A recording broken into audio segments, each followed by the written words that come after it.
Grammar. How we check that what kind of grammar it is? There are two methods. The first is standard method and the second is substitution method. Here substitution method is not working properly in some cases, like if we convert grammar into machine so that we can get the language. Finite automata, machine in terms of finite automata, we convert grammar into finite automata to get the language. Then first we have to convert into the right linear regular should be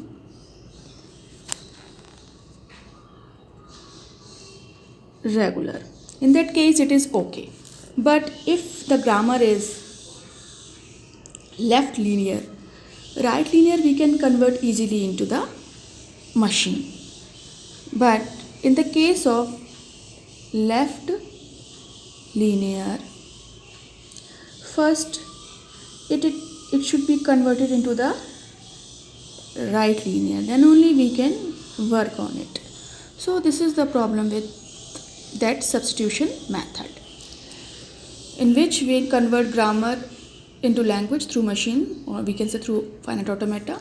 In right linear regular, it should be regular, then it is okay. But in the case of left linear, first we have to convert it into the right linear, then only we can work on it.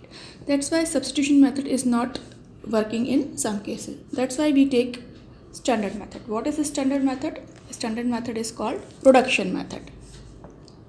Standard method is called production, through production.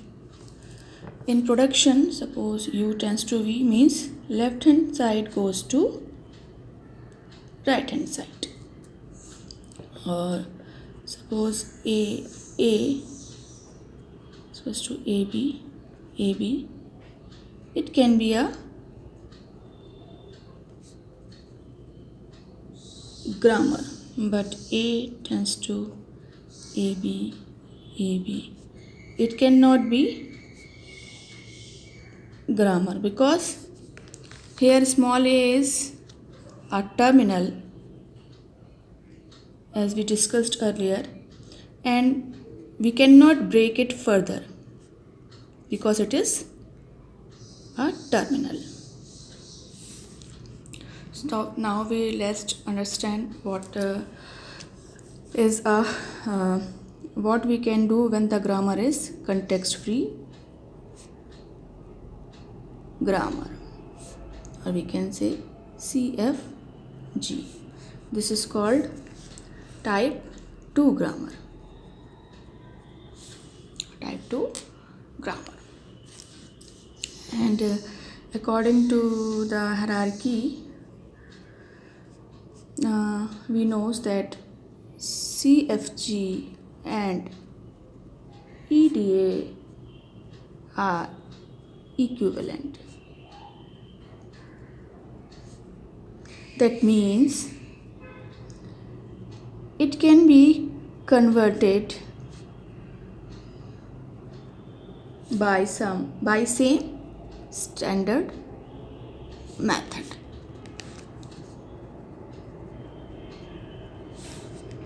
And CFG is similar to RE.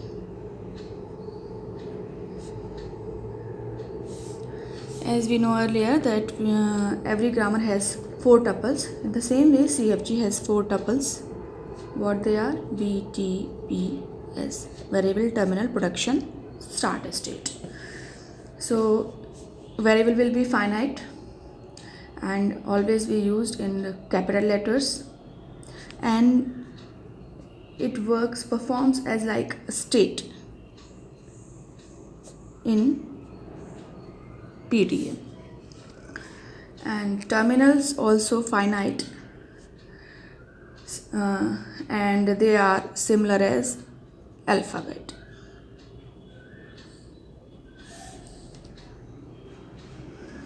And production, we all know that rules by which we can define the grammar, and S as a start symbol.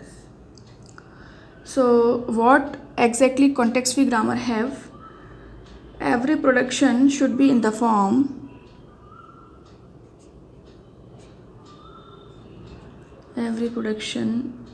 will be in the form of A tends to alpha, where A is a variable and alpha can be variable, terminal, epsilon, or any string.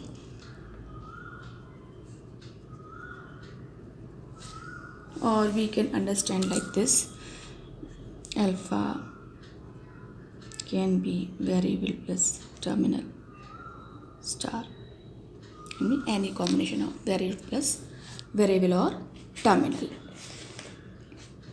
So we understand it with an example. Suppose we have 0 to the power n, 1 to the power n, where n is always greater than equals to 1. Then what grammar we have? Variable, terminal, production, and start symbol. Suppose we take, because this is 0 power n, 1 power n, and n is always greater than equals to 1. Suppose we take n is 1, then what we have? 0, 1. So it will have only 0, 1. So if we see like that, 0 s 1, then every time it can be any combination of variable or terminal. So here are terminals only, 0, 1. So we can write like this. So it can be any number of time. Every time we can replace s with 0, 1. So 0, another one time, then what we will get? 0, 0, 1. So we can write like this. The production can be 0, 1 or 0 s 1. If n is equals to 1, then it will be 0, 1. If n is equals to 2, then we can write like this: 0. Instead of s, what we can write? 0, 1 and 1. So, and if n is equals to 3, then we can write in the similar way: 0. Instead of s, we can write 0 s 1, 1, because we have two production, either 0, 1 or 0 s 1. So if we want only n is equals to 2, then 0, 0, 1, 1 we want, then we can write simply instead of s 0, 1. And if we write more than 2, if we want n value is equals to 3, then we can write like 0, and instead of s we can write 0 as 1, because this is also a production. So in that way we will get everything or any number of n. So this is the final production of that grammar: s is equals to 0, 1 or 0 as 1.